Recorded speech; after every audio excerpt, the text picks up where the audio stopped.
Olá pessoal, estou gravando mais uma videoaula de atualidades para gente.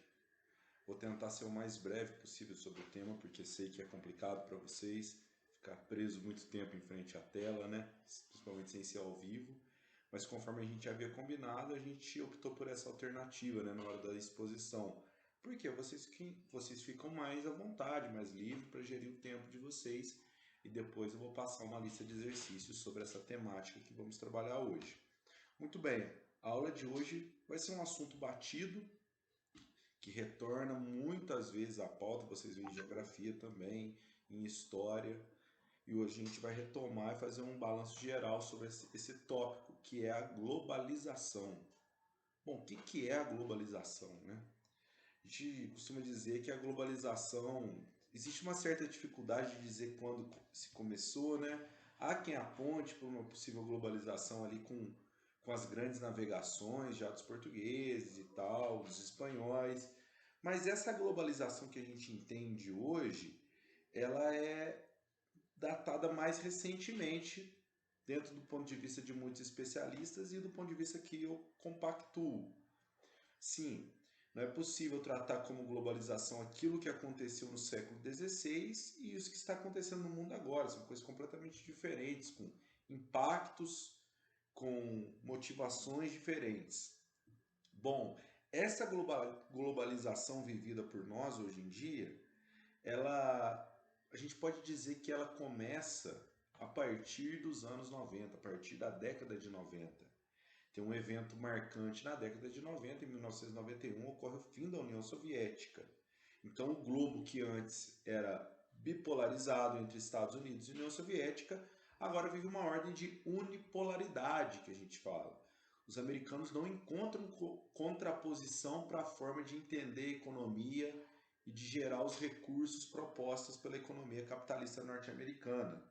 Então, a cultura, a indústria, o estilo de vida, os costumes americanos ganham o globo, né? Com a tela do cinema, com as músicas, e saem os grandes vitoriosos dessa Guerra Fria, né? Além disso, a gente vivencia nos anos 90 uma revolução nas tecnologias de comunicação. Embora o computador seja anterior, já tenha sido desenvolvido aí na segunda metade do século XX, né? No finalzinho da primeira metade, início da segunda, já existiam certos tipos de computador na Segunda Guerra Mundial, né? Mas esse aparelho pessoal, privado, né? Esse acesso privado ao computador, ele ganha fôlego, ganha força na década de 90 e transforma a forma de se comunicar do ser humano. Então, aliado essa transformação das comunicações e essa unipolaridade norte-americana que vai propor um mercado global, e para ter um mercado global é necessário ter uma homogeneização, né? Uma massificação. É preciso criar um público consumidor comum em todo o globo. E aí a gente vai começar a perceber a reprodução de certos valores, de certas estruturas econômicas em todo o globo. Assim, os Estados Unidos saem como grandes vitoriosos, mas já na década de 90 aponta-se uma alternativa para essa visão norte-americana. Né? Em 93, aparece a União Soviética já foi. Aparece a União Europeia e ela vai contrabalancear essa política global, né? Não como era a União Soviética, né? Mas é um bloco econômico alternativo, tá certo? E se inicia essa visão da formação dos blocos econômicos em um mercado capitalista cada vez mais interligado, sem fronteiras, garantindo esse fluxo livre de capital, em alguns casos, um fluxo livre de cidadãos, no caso da União Europeia especificamente. Surge o NAFTA também, Tratado do Atlântico da América do Norte, né? E uma proposta da área de livre comércio das Américas, a ALCA, né? Que não vai para frente. Mas a ideia é criar condições para um fluxo livre do capital, porque o que se vê é o crescimento de um capital financeiro em contraposição ao capital de uma indústria de base produtiva, propriamente dito, né? É preciso ter a liberdade de investir, de ter esse fluxo de dinheiro de um lugar para o outro. E esses livres mercados garantiriam isso. Então, era preciso criar uma política de liberalização das economias nacionais, regulamentar, transnacionalizar, interligar os mercados financeiros. Então, quem que vai organizar esse elemento? O FMI vai ter um papel fundamental, porque para ter acesso a determinado investimento, montante de dinheiro, quando os países entram em crise, esses países, para ter acesso a essa grana do FMI, eles têm que seguir certas diretrizes políticas econômicas que caminham para esse chamado neoliberalismo por muitos, né? Essa supressão das fronteiras nacionais para o capital financeiro. Então, essa é uma marca dessa globalização do mercado que vai existir a partir da década de 90, tá certo? Uma consequência: dinheiro circula livremente, permite o desenvolvimento de inúmeras áreas que antes não tinham acesso ao capital. Mas existe uma consequência em relação ao mercado de trabalho disso aí que a gente vai tocar já já. Outra consequência, né? Se o capital tem um fluxo mais livre, levando investimento a vários locais que antes não tinham, as crises agora elas passam a ser sentidas em um nível nunca antes sentido. Uma crise em um país ela repercute no globo inteiro, ainda mais se for uma grande potência. Então, esse é um traço desse novo mundo globalizado que existe a partir da década de 90. E ainda pensando aí nesses mercados interligados, evidentemente a tecnologia vai facilitar. Esse dinheiro digital, né, as transferências bancárias, essa rede de comunicação também vai facilitar esse fluxo de capital financeiro. Evidentemente, as empresas multinacionais elas vão se proliferar e vão começar a atuar internacionalmente e ganhar cada vez mais importância dentro do cenário mundial. Então, além dessas multinacionais influenciando o próprio FMI que a gente falou, né? Então, essa autonomia econômica dos estados nacionais, ela vai perdendo campo frente à influência dessas instituições como o FMI e das multinacionais. Como é que isso funciona, né? Um estado já não tem total autonomia para fazer a política econômica nacional conforme ele deseja, porque o FMI vai pressionar, os investidores internacionais passam a atuar de uma maneira muito marcante nas políticas nacionais.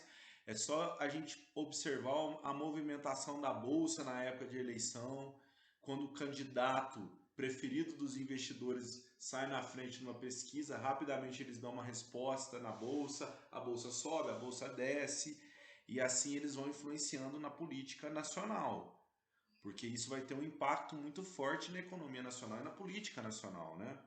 Então, se pressiona no sentido, se não for do nosso jeito, nós não vamos investir. Essa é a visão dessas políticas neoliberais influenciadas também pelo FMI, de pressionar os estados a romper essas barreiras, senão não tem acesso ao capital proporcionado pelo FMI, que é financiado pelos grandes países, evidentemente. Então, aquele estado de bem-estar social que havia se formado no pós-guerra, ele começa a ser atacado para, no lugar dele, se formar um estado mínimo, né? Um estado neoliberal, dito, né? Um estado mínimo. E a gente tem grandes expoentes nas potências, os Estados Unidos com Ronald Reagan e a Inglaterra com Margaret Thatcher. E no Brasil a gente vai perceber essa transformação no governo Fernando Henrique Cardoso, né? Que vai adotar algumas práticas dessa dita política neoliberal, dessa nova ordem, né? Para atrair esses capitais internacionais, para tentar romper essas barreiras econômicas internacionais. É claro que com um Estado menor, arrecadando menos, influenciando menos na economia, o Estado não tem condição de manter aquela visão de bem-estar social. Então, muitos programas sociais de apoio à população na Inglaterra da Margaret Thatcher foram cortados e ela foi uma líder extremamente impopular. Não era amada pelos ingleses. O Reagan, talvez por um país que tem uma tradição um pouco diferente, já tenha tido uma maior aprovação, mas também sofreu oposição, né? Então, a gente vê é, instituições como o FMI, os blocos econômicos e as próprias multinacionais, esses investidores de bolsa, influenciando cada vez mais nos rumos políticos nacionais, né? E além disso, essa livre atuação dessas multinacionais, se por um lado elas trazem recursos e emprego para os países, mas para que país que elas levam? Por que elas levam para determinados países? Aí existe a ideia, né, de exploração de recursos naturais e humanos. Se no primeiro mundo se passa a ter leis rígidas sobre desmatamento, leis trabalhistas rígidas, essas empresas sediadas nesse país e que levam o capital de volta para lá, o grosso do capital, né? E a tecnologia fica nesses países, a tecnologia de ponta continua sendo produzida nos países desenvolvidos, mas a parte da indústria de base é deslocada para o mundo subdesenvolvido, onde as leis de proteção ambiental são fracas, onde as leis trabalhistas sofrem constantes ataques, e é claro, quando se tenta proteger o meio ambiente, se tenta criar leis mais rígidas no mundo do trabalho, esses investidores internacionais eles vão agir de forma que vão acenar que não é isso desejável para eles e vão influenciar na política do país. E claro, né, além do aspecto econômico, a gente tem que falar do consumo de massas gerado pela globalização, né?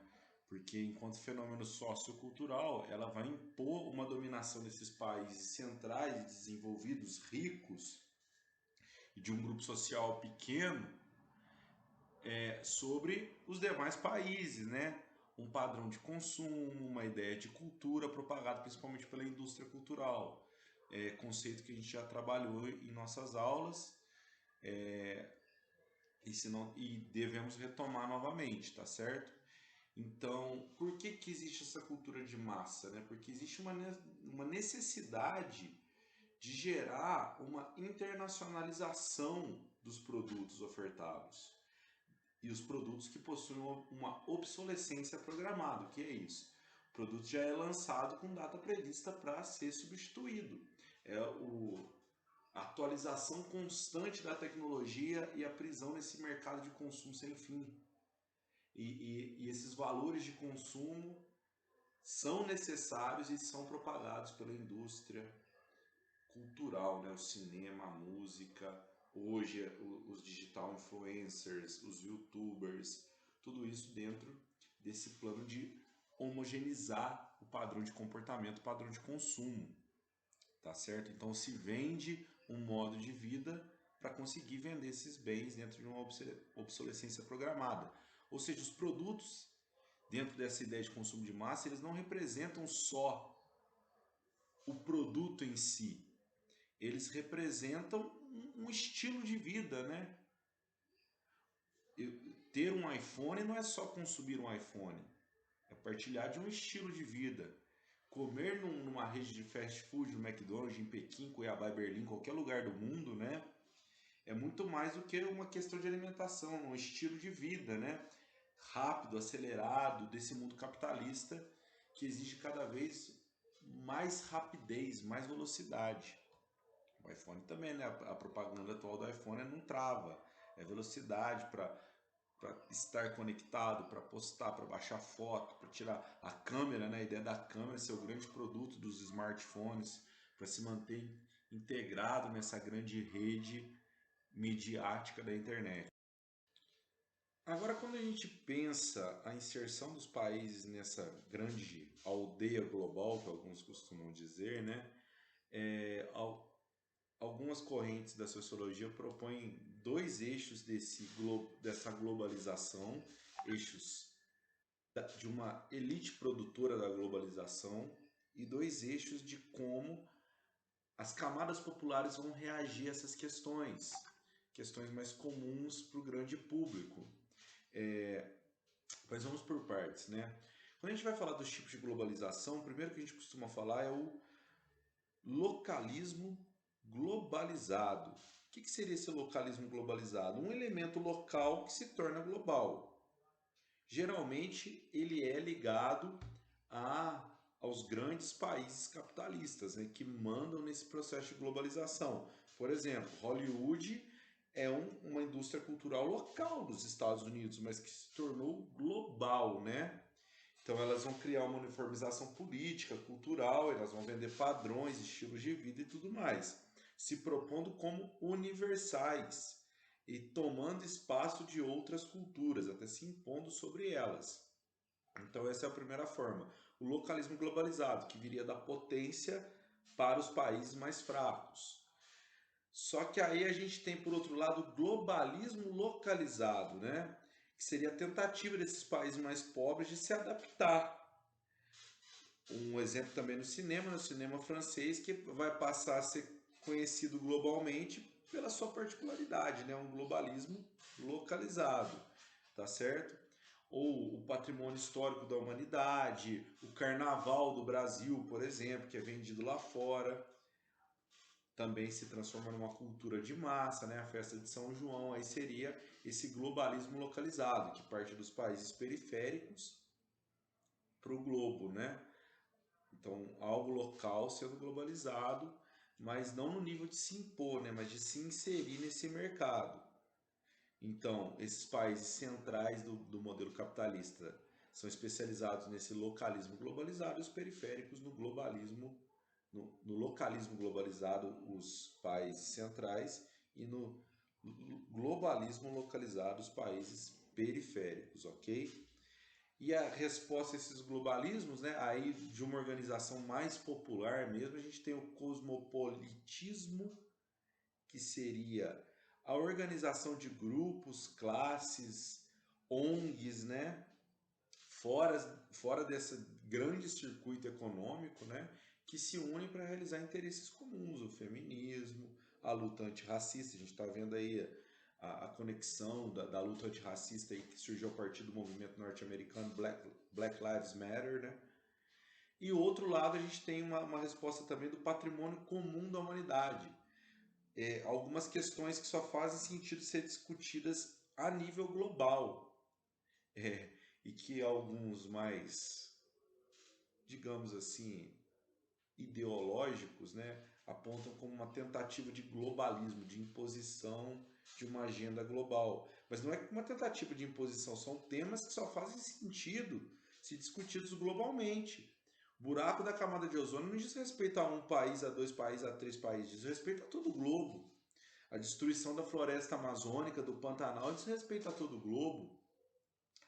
O derretimento das calotas polares diz respeito a todo o globo. Não faz sentido um país discutir isso localmente. Isso diz respeito ao mundo inteiro. Claro que tem países que sofrem mais o impacto. Bom, essa é uma introdução sobre o tema, né? A gente vai discutir e conversar muito sobre isso ainda. Eu espero que tenha ajudado vocês e vou mandar uma lista de exercícios sobre a globalização e a gente conversa na semana que vem. Um abraço, pessoal. Até a próxima.